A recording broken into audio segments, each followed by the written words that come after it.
Hello, and thank you for tuning in to The Christian Skeptic. I'm your host, Sean Kerwin, and as always, it's my mission to take an honest look at our questions about Christianity through the lens of logic and reason. I'm not here to preach at you, just to start a conversation with you. I hope you enjoy the show.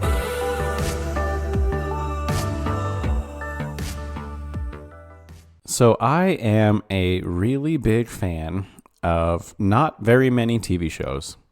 I don't watch a lot of shows. I like to read more books, and I don't even watch a lot of movies, but there is a little TV show that's not very well known that came out in the year 2005 called The Office. And of course, I am being sarcastic. And I think it's probably an objective fact that the best character in The Office is Dwight Schrute.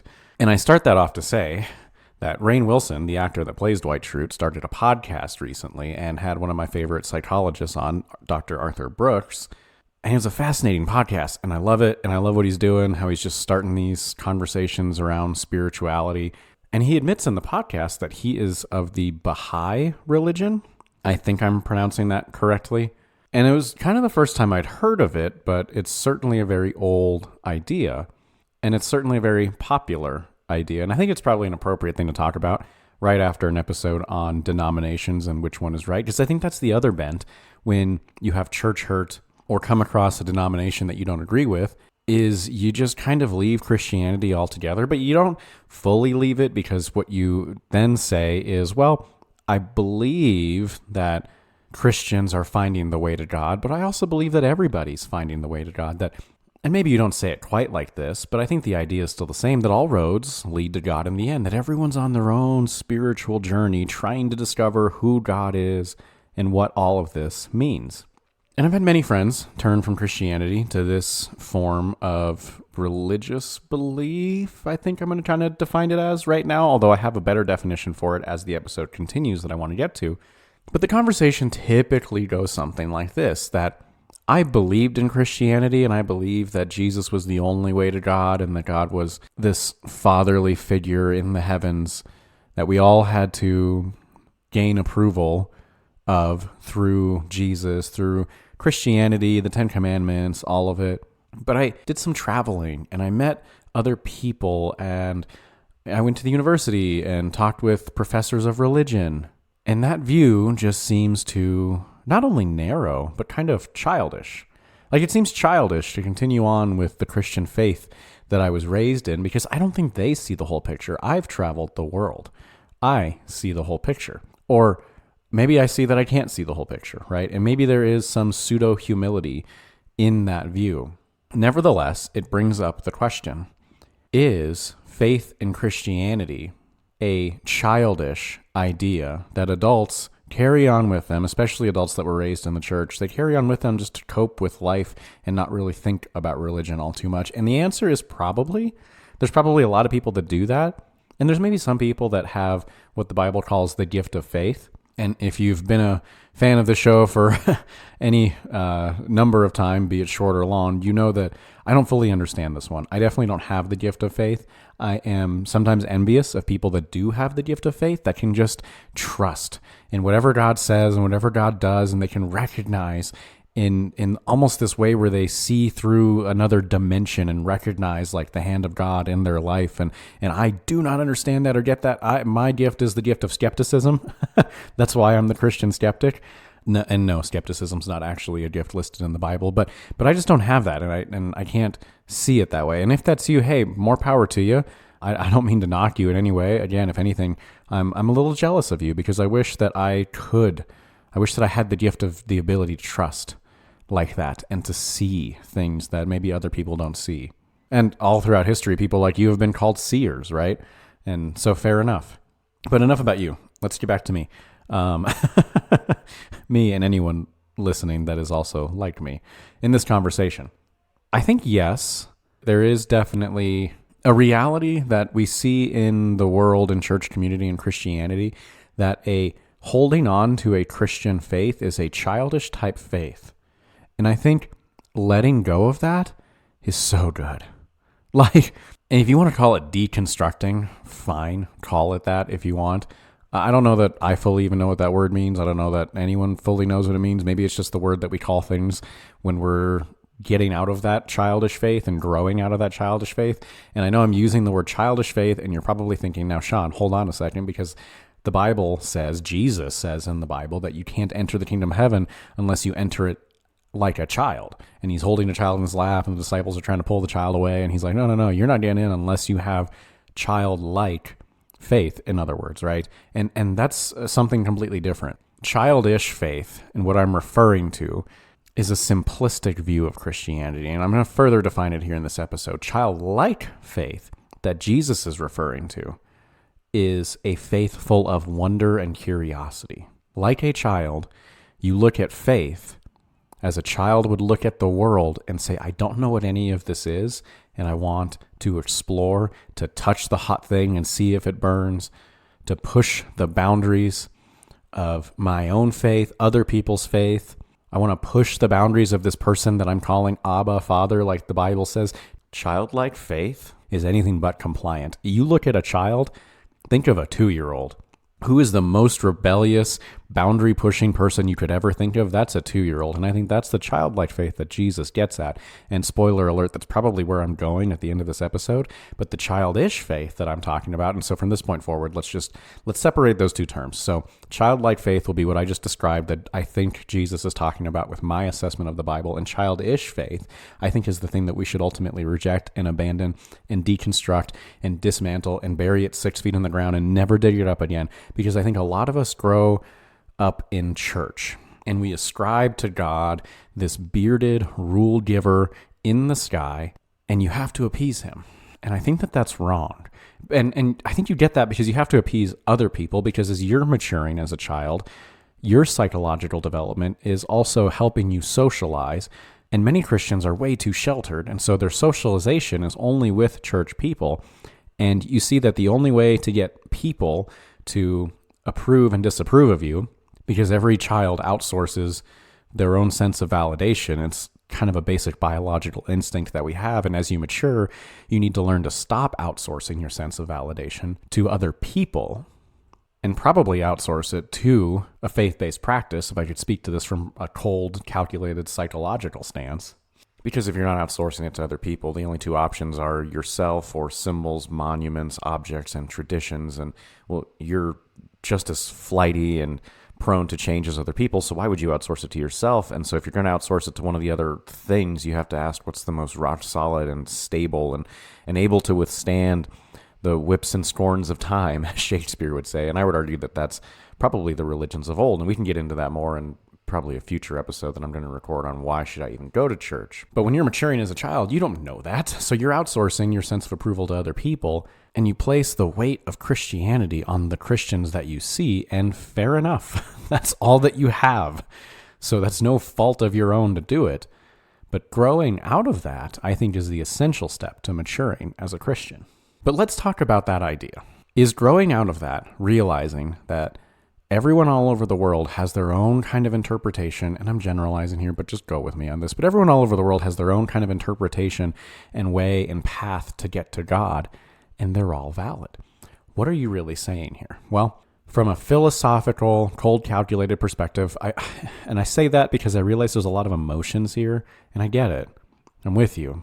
I have a lot of friends that don't believe what I believe. I have friends that are Muslim and Sikh and agnostic and even Baha'i, as new of a idea of this religion as it is to me. It's not new to everyone. And if we're all figuring it out, there's a problem here.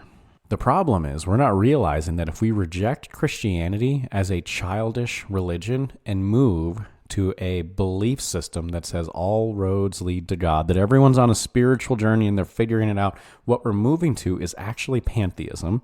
And it is the oldest, and C.S. Lewis argues, the most natural religion in the entire world. And we are, because every religious belief says we found the way to God. Our God is the God. Jesus is God. Allah is God. There is no God. There's just a cosmic energy, and there's many other gods. And if everyone's right, then all gods are gods. And that is called pantheism, as opposed to monotheism, which says there's just one God. And every society has believed in pantheism. There isn't a single society, save for maybe the Jewish society, but even then, like you read the book of Jeremiah and they were pantheistic, but there isn't a single society that hasn't incorporated pantheism into their society at some point. And that's because it's the most natural path of least resistance kind of religion that we have as human beings. And it's interesting. Lewis makes two really good points in his book Miracles, in the chapter on Christianity versus religion, on this point. If pantheism is the proper religion, then the definition of a religion is only what man says about God. And Christianity is the largest offense or stumbling block to that religion, because Christianity is equal parts what God says about himself through man and what God says about man. As a matter of fact, throughout the Bible, man says things about God. And I just referenced the book of Jeremiah, so that's probably one of the most contrasting and edgy books where man says something about God and God says, no, you're wrong. Because Jeremiah confronts all these false prophets. And if you've never read it, it's like, you know, those like dystopian movies like The Book of Eli or I Am Legend or something like that, where the world's just falling apart, but it's in the future and everything's like kind of, oh, this is what led to that. Jeremiah is the dystopian past, right? Where everything's falling apart and everything's crumbling. It's I Am Legend. There are freaking zombies running around everywhere, basically, not really, but also kind of really, and maybe in a more metaphorical sense. It's crazy. You should read the book of Jeremiah. It's probably one of my favorite books of the Bible. But that's the natural bent of man, for man to come and say, I have something to tell you about God. And sometimes it's for power. Sometimes it's, if I tell you this thing about God, I can control you. But sometimes it's for pleasure. If I tell you this thing about God, then you like me more. If I tell you, oh, I believe that I can just pray and be spiritual and be a good person, and that leads to God, and you're my friend, and I know that you're Muslim, and you believe that all of the tenets of Islam and the 7 pillars and all of that lead to God, I think we're both right at the end of the day, and I'm gonna value you as an equal person and all of this stuff, and it sounds really good, but there's no basis for it, number one, because pantheism says nothing about man. If all man is right, then all man is probably also wrong. At least that would just be a logical conclusion to draw out of that. So that's hard to deal with. And if all man is wrong, then you're probably wrong. Because everyone can't be right at the same time if they're saying that they're the only way to God. That breaks Aristotle's law of non-contradiction. And funny you should mention Aristotle, because I think ancient Greece is probably one of the best examples of this idea.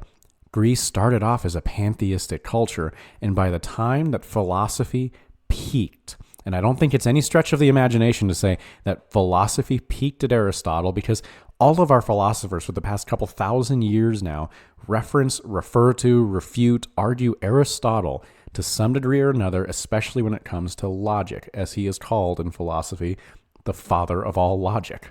And I've referenced him many times in the show, so I'm not going to go into that. One thing striking about Aristotle is that he was a monotheist, that everyone before him, as ancient Greece rose to its philosophical and intellectual peak, was pantheist. And at its peak, you have Aristotle being a monotheist, and then as it decays, they slip back into pantheism. And that tells you something. That tells you what C.S. Lewis argues in his second point, which is that before the discovery of atoms, we had some idea that all matter was broken down into smaller parts, smaller pebbles, smaller pieces of matter. We had no idea the complexity of atoms. We had no idea the complexity of everything at the molecular level. And so if I were to make any comparison, it'd be the comparison that Lewis makes, which is to say pantheism is to Christianity what Newtonian physics is to quantum physics. That they both operate on similar principles and logic, but one is vastly more expansive, requires vastly greater intellectual thinking, and is deeper and more colorful than the other. And so, in some sense, if you were a scientist and all you knew was Newtonian physics, and the vast array of your scientific endeavor was kinetic energy and the effects of gravity, and you thought, this seems too simplistic and childish, I think there's something else out there. And you looked and you said, yeah, there is. Science is false. I'm going to go study literature now. And this is not a knock on literature. I think that there's a similar argument to be made there. If your entire study of literature is green eggs and ham and simple sentence structure, and you say the same thing, I think there's something more, but screw literature. I'm just going to go study science. And you completely abandon the field.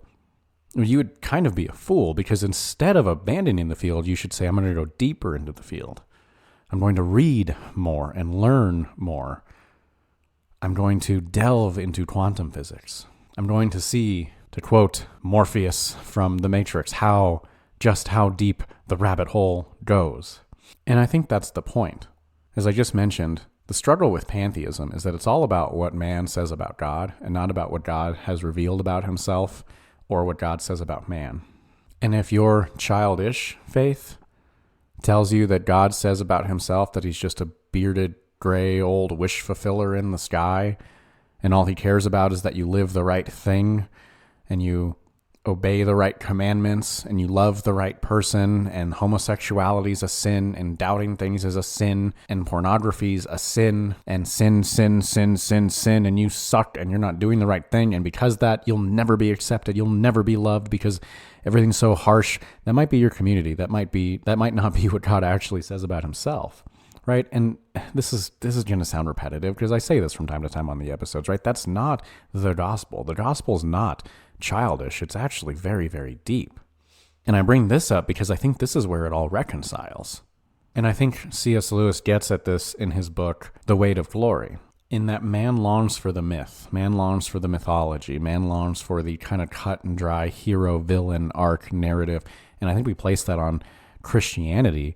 We place Christianity into the mythological narrative. We place this idea of a narrative structure in Christianity being the restrictive home, which is a very good narrative. I mean, it's the fairy tale narrative. It's the princess that's kept from evil all her life and then finds the forbidden spindle or the apple and encounters the world, and the world is much harsher because the parents were too restrictive, and certainly it's something you want to stay away from. And if you were one of those kids that were raised in a Christian home and you couldn't watch Harry Potter because witchcraft and the devil and you know, certainly there's something you have to reconcile there, but that's not how the world should have worked.